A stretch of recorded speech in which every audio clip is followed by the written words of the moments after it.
အားလုံးပဲမင်္ဂလာပါအာဆင်နယ်ပိုင်း J channel ကနေပြန်လည်ကြိုဆိုလိုက်ပါတယ်အာဆင်နယ်အသင်းရဲ့ player street တဲ့အချုပ်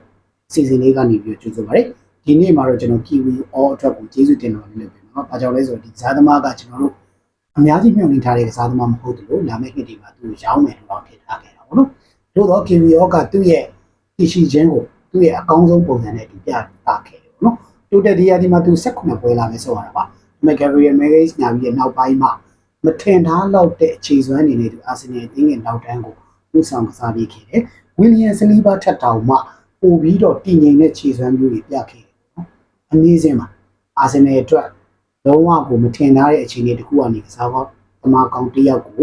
ထပ်ပြီးတော့လက်ဝဲပိုင်ဆိုင်လိုက်တာလို့ပြောလို့ရတယ်။အဲ့အတွက် Kiwi all ကိုအများကြီးကျေးဇူးတင်ပါတယ်။နောက်ပြီးရာသီမှာဆက်လက်တောက်ပါပြီးပါငါကောင်းကြီးဒီရာသီမှာလည်းပဲတကူသွင်းယူခဲ့တဲ့ area ကျွဲဝင်25ရာခိုင်နှုန်းထိရှိတဲ့ဘောလုံး recovery 12ချိန်ပြန်လုပ်နိုင်ခဲ့တဲ့သူစီကနေပြီးတော့ဘောလုံးလွတ်လွတ်ကျွတ်ကျွတ်ထွက်သွားတာလည်းမရှိတော့နီးပါဘူးနဲတယ်အဲ့တော့မစိုးဘူးလို့ပြောချင်ပါတယ် Gabriel Magalhaes မရှိတဲ့